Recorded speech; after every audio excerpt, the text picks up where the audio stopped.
G'day, this is Dr. Peter Price of Classroom Professor. In this video I'm going to talk about an extended addition and subtraction strategy for adding and subtracting 8. This comes from this book, 10 Minutes a Day, Level 2, book number 1. So we're going to deal with the single digit, the basic fact version of this, and then we'll extend that to adding and subtracting in tens as an extended fact. So here's an example, 5 plus 8. So we're using the fact that 8 is close to 10. That's why we call the strategy a near 10 strategy. So we'll use that for adding 9 or adding 8.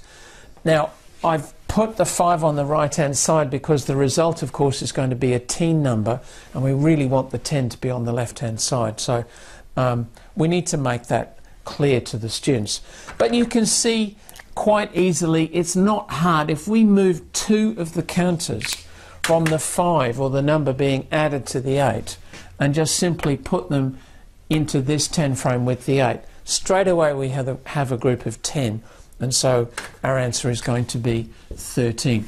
There you can see why I put the counters in that order. So a way to approach this is to say to the students, what's 5 plus 10 going to be, which is a simple place value question. A 10 and 5 ones is 15. So what would this be if we take away 2, so that we're adding 8 instead of 10, and of course that's going to be 13.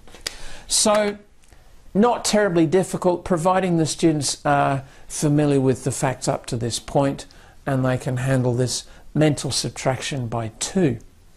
And of course it works in turnarounds. If we were subtracting 8, we would do a similar sort of thing. So let's start with a different teen number like this.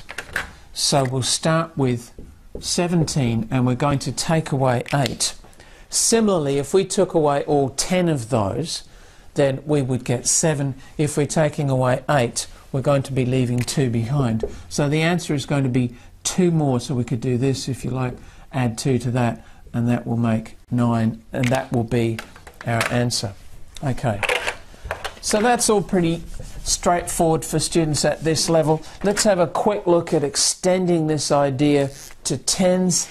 So now we might have a question like this, and we're simply going to refer our students to the basic number facts. So if we have 130 take away 80, we're still using the near 10 fact, thinking about the number fact 13 take away 8, which of course we know is 5, and so this will be 5 tens or 50. Okay, that's it for this video. I hope this has been helpful, and I will talk to you next time.